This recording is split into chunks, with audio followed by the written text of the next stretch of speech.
This week on the Digital Coffee, now you can have all the links, five links in your Instagram bio. But did you know you can also see for the first time how long people are watching your reels for? And you want to get more reach on Twitter? Easy. You can just pay for Twitter Blue.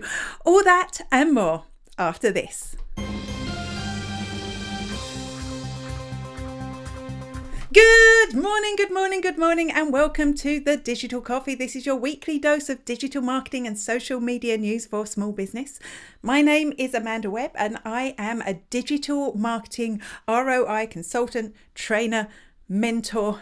What does that mean? That means that I help businesses just like yours make more money, more profit from the time, the energy, and the money that you spend on your digital marketing. And good morning if this is your first time joining. You'll be wondering, why is she waving a mug around? Isn't the coffee going to fall out of that?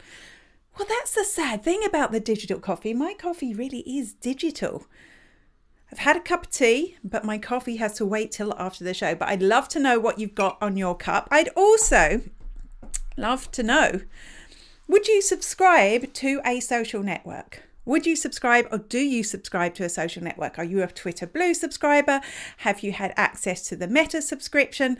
Are you using Snapchat subscribe? Are you using LinkedIn Premium? I'd love to know that. But do tell me what is in your mug. I can see we've got a couple of people watching.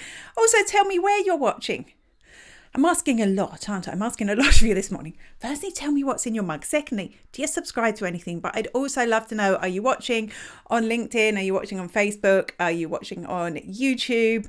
I'd love to know. So do send me a message. But without further ado, I would say that, but I've just noticed my iPad's gone to sleep. That's never a good thing when all your notes are on there.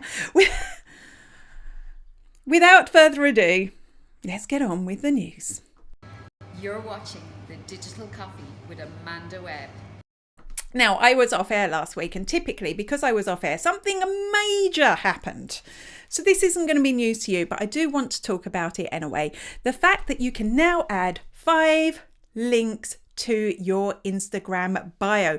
5 links after years and years and years of the only link that we could add anywhere being one single link in your bio. And then we were able to add links to stories, and then we were able to add links to stories. But now we can add up to 5 links to our Instagram bio. And because before we could only add one, people were using third-party services like Link in Bio, like Linktree. There were several out there. I think even Canva had one that you could use as their link that would contain multiple links. No need to do that anymore because you can have 5 on LinkedIn. Now, LinkedIn on Instagram. Wake up, Amanda. You can have 5 on Instagram, which is cool. So you could add to the really important stuff that you want to direct people to from your posts. But here's the but, and here's why I want to talk about it. Just because you can add 5 links, it doesn't mean you should. Because we know too much choice confuses people. When people look at a whole list of links, and this is one of the problems that I had with Linktree, is you would go there and was so much you could never find what you were looking for. You didn't know what to click. So just add the important links, the places that you really want to send people. Maybe you've got a freebie that you're promoting. Maybe that's one of your links. Maybe you want to link people to a specific product or service you're promoting right now. But unless there's a real need for it, don't add 5. That is my warning, because you're just going to confuse people. And secondly, you need to tell people they're there. So, it actually does work if you say, click the link in my bio, just so you know. Make sure that your content, some of your content is connected to those links so people will want to go through and find what you're talking about. But all in all, I think this is fabulous news. I can see we're popular on LinkedIn today. I can see it. I shall get my glasses out. Good morning from Dundalk, from Hannah. Hello, and drinking coffee. I can't wait for my coffee. It's my favourite thing about this show is when it finishes. Does that sound bad? Because then I can have coffee. Jessica has finished her coffee, watching on LinkedIn, never had subscriptions, and you're in Stevenage. And thank you for your congratulations on my wedding. I was off air last week because I was in Vegas. I'm wearing the t-shirt. Look, I was in Vegas getting married. Yeah, that happened. So what will the news do to the likes of Linktree? That is a good question. And actually, one thing I forgot to mention about this as well is if you are using links in your Instagram bio, please use UTM tracking, because that's going to help Google Analytics understand exactly where that traffic came from. The second thing to note as well is when somebody clicks a link in your bio, it opens in the Instagram browser. When they click a link on Linktree, I think it opens in whatever browser you've got on your phone. I was never a fan of Linktree, but it had a purpose, and it still does a lot of things that Instagram can't. So for example, you can you can upload a PDF. If you don't have a website, you can kind of use Linktree as a mini website, and there's lots of other features there as well. So it doesn't necessarily mean you want to get rid of Linktree. But I do think as well, this is just another sign that if you are depending on social networks for your income, we've seen it with Twitter now with the API, you're always at risk. The links are working for me, just using 3. Exactly, just use as many as you need. Just because you can add 5, don't necessarily add 5. Good morning to Kate, who's watching on Facebook. Thank you for representing Facebook. That's all I'm going to say. And I had tea. Deirdre, great to see you drinking chocolate. Congratulations. Thank you very much. We've been in a relationship for a very long time. It's like, it was no surprise us getting married. Thank you, Derbla. Thanks for the congratulations. And by the way, if you left a message on my post on Facebook, I didn't get back to everyone. So thank you so much. Great point about the UTM. Yes, it's me with my glasses on now saying you must use UTM links. Always use UTM. I'm trying to get rid of comments and put new comments up.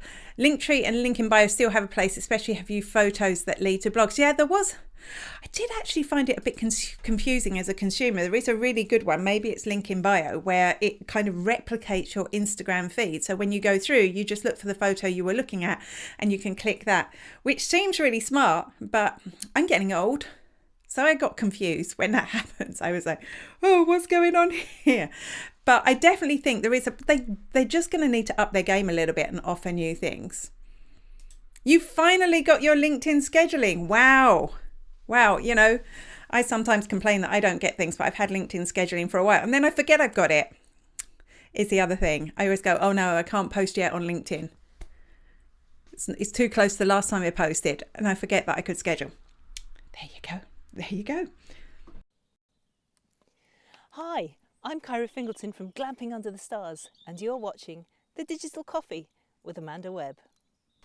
One of the most frustrating things about Reels is, yes, you can see that you got a bazillion views on your Reels, but were people really watching? Were they just scrolling by? Did they stay and watch the whole thing? Up until now, there was no way of telling, but Instagram have just released updated metrics, updated insights for your Instagram Reels. Now you can access these either by going to your Reel and clicking the 3 dots at the bottom and that will bring you in, or you can find it in your Insights interface. But your Insights interface is limited to 90 days, whereas if you look from your Reels feed, you can see Reels from the past. And they've added in these 2 new metrics that I'm kind of excited about. We've got the watch time. So we've got how many minutes people have watched. So that combines all your views of your Reels into one. It will tell you how many minutes of time people have spent in total watching your Reels. But that's not the exciting bit. The exciting bit is your average watch time. And that is fascinating. So I just grabbed this from mine, and obviously I've got graphics and everything over the top, so I can't see what my average watch time was, but it was quite low on this particular Reel. But you've got to remember, I don't use Instagram much, so I'm just making excuses for myself now. But the important thing is not to worry about what is a good watch time, because obviously it's going to be a percentage of the length of your video anyway, but really benchmarking against yourself. So once you can see how long people are watching your Reels for, you can go, well, they're watching for 3 seconds. I'd like them to watch for 4.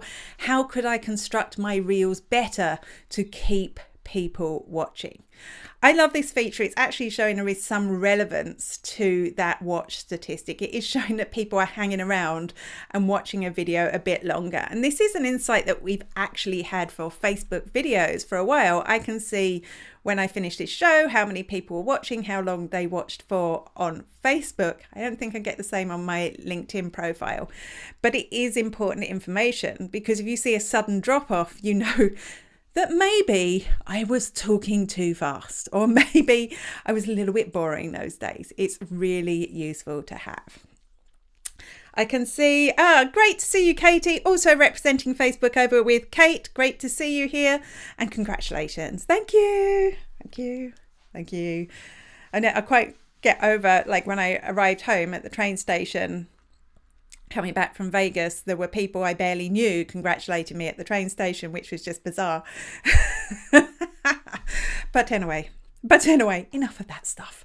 I'm Louise Brogan, host of LinkedIn with Louise, and you're watching Digital Coffee with Amanda Webb. I bought a bell. I have to show you my bell. This is my Elon Musk bell, and I'm about to ring it. I'm not sure how annoying and noisy that was for you, but I enjoyed it. Elon Musk tweeted this week, after the whole shambles that was the getting rid of the Twitter verification and giving it back to some people and paying for Stephen King to have it and then giving it back to other people. Once that was all over, he said, verified accounts now have priority. And everyone went, well, I hope that means something, but we can't be quite sure. They hope that means that if you're a Twitter Blue subscriber, you get more impressions and reach on your posts. But nobody really knew. But then people started analysing, and they saw that yes, it does mean that if you pay for Twitter Blue, you will get more impressions. Your stuff will be prioritised in the feed, massively above people who don't subscribe. And secondly, you will also see in comment threads that right at the top of your comment threads are verified accounts. So is this a good thing? Well, clearly, obviously, no, it's not a good thing. It's not a good thing that only people who pay for reach get reach, even if their content is shabby. We hope that the best content rises to the top. In reality, we know that's not always the case, and it has never been the case. So if I was a business, I am a business, and if I wanted to make sure that I got seen on Twitter, just paying that however much money it is, because that keeps changing as well, would actually secure that I was going to get seen by the people who already follow me, at least, if not other people. So I don't think it's a good thing, but I think it is the thing that's going to tip businesses over the edge to subscribe to Twitter Blue. Is that going to be you? I really want to subscribe to Twitter Blue, but there's such a backlash against people now who have a verification tick that I'm worried that I'm just going to get attacked for doing it. I want to subscribe more so that I can actually see what features you get, because I'm not really using Twitter that much for marketing anymore since the whole...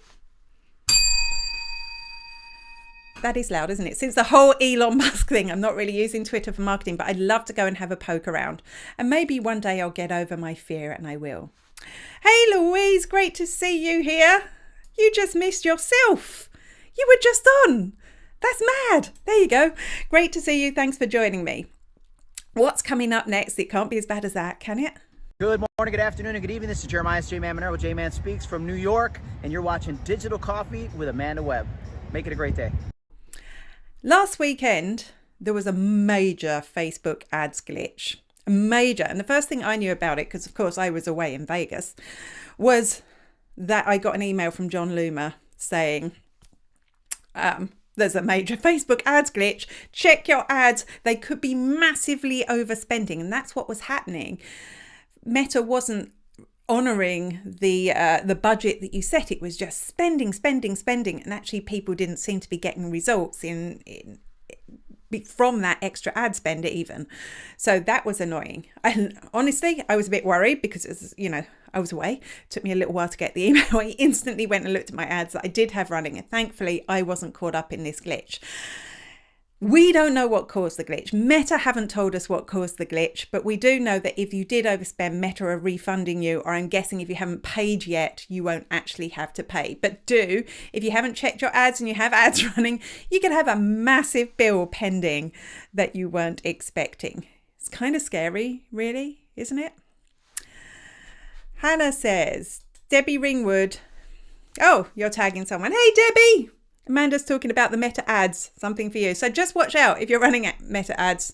If that happens, you're going to get your money back. They won't tell us why it happened. Hi, I'm Carol Phillips from Laguna Beach, California, and I'm here watching Digital Coffee with Amanda Webb. Hi. Now, private social networks are becoming a big thing. And by that, not Facebook groups, although Facebook groups still seem to be huge. While I'm there, that everyone tag, I'm sure it used to work, but now I'm pretty sure every time I see a notification says I'm tagged with other people, I totally ignore it. So I think that's backfired a bit. So it's not just Facebook groups. We are seeing communities pop up all over the place on non-Meta owned platforms. So we've got the likes of Discord, we've got the likes of Slack and Circle. There's all these special places where communities are blooming, much like they did on internet forums, for example, before Facebook came along. They were the places we communicated. So it's nice to see that coming back. And these are kind of like gated communities where people would get together around a topic that they're interested in. And I'm in a number of Slack communities. I actually quite enjoy them. It's less hardcore than something like Facebook where you're getting a million messages, and they're very relevant to the specific topics that I'm interested in. So it's no surprise then that Slack is working on new features. And this week they announced that they are launching this thing they're calling Canvas. And basically this is a very basic document that you can add into your Slack group. You can add things like checklists and photos and rules and a number of different things. It's a very basic document. It's not as good as Google Docs, even they say so themselves, but it's a document. And the advantage of this is currently within Slack, you would have to link to maybe a document. So when you get new people joining, you'd say, check our community guidelines. And you'd either have to upload a PDF, which they'd have to download to be able to read, or you'd have to link them off-site to go and view it. So the idea of having these documents for things that you need your members to know all the time, I think is absolute genius. And I'm looking forward to seeing more features in the likes of Discord, although Discord has a few bells and whistles already, and Slack and the other communities that will make them a more rich experience for people. So watch out for more Slack and Discord news in the future. You'll be glad to know I've no more to say about Elon Musk, so I won't be ringing that bell again. I'm Esther. And I'm Melanie. From the Monday Morning Marketing Podcast. And you're watching the Digital Coffee with Amanda Webb. Finally, you're going to be able to access a WhatsApp account on more than one mobile device using the same mobile number. Why is this good? Well, WhatsApp have really been pushing the use of it as a business communication tool. But of course, that results in a problem because you've just got one phone that you have to hand around your staff in to be able to like access WhatsApp and respond to customers, which was a pain. Or maybe, you've got an outside contractor that you want to deal with customer service. Unless they use their phone number, there was no way to make them kind of like an admin on your WhatsApp account like you can on Facebook and Instagram. So that was kind of annoying. And for ages, they've been working on adding more than one mobile device, and now it's going to be a thing. To add a second mobile device, it'll be a bit like when you hook it up with your computer, except once you're linked, that phone doesn't need to be in the same geographical location. You will need to meet your contractor to do this in the first place, but you'll get a QR code, the contractor will scan that, and then they will be able to respond as your phone number from that WhatsApp account. You will easily be able to get rid of them if you ever want to. And if the WhatsApp account is inactive for 14 days, it will be wiped off the other phones that it's on. So I think this is a good solution. I'm sure it's taken because they had privacy things. They need to get everyone to sign up to the new privacy policy. That was part of it. Seems to have taken them a really long time to come up with this feature that was really needed, that was really required. But there you go. Hello, this is Nicole from Wonderstars, and you are watching Digital Coffee with Amanda Webb. One of the problems with Instagram is there are old school users who only ever look at the feed, and then there are people that only ever look at the stories or prioritize stories and then maybe look at the feed. There are feed people who've never looked at stories or reels in their lives, and then there's people that look at reels. So the nice thing about stories and reels is they have all the engagement stickers. You know, you can run polls and you can ask questions and quizzes. And they're a really good way to get people engaged with your content. So one, they remember you, and two, you can get to know them better. But with your feed posts, there has been nothing. We know they are working on features because they do have the countdown timer now that you can add for an event to your Instagram feed posts. But now, reverse engineer Alessandro Paluzzi has unveiled that they are testing being able to add polls to comments on Instagram posts, which is fabulous. It means that people will be able to react. You know, hitting the like button is so easy. I almost do it on every post that I see on Instagram. Commenting seems like hassle, but a poll is kind of your in-betweeny little piece of engagement. So I think this could be really powerful. They're going to look pretty much like polls that you see in stories already, or that you might see on Twitter, or you might see on LinkedIn. Very similar format. And I think this could be a huge way to get more engagement on your posts, on your feed. And again, get people engaging, get them to know you better, and you can get to know them better. So I think this could only be a good thing. I keep banging my microphone, so I do apologize. That and the bell, I'll be driving you mad.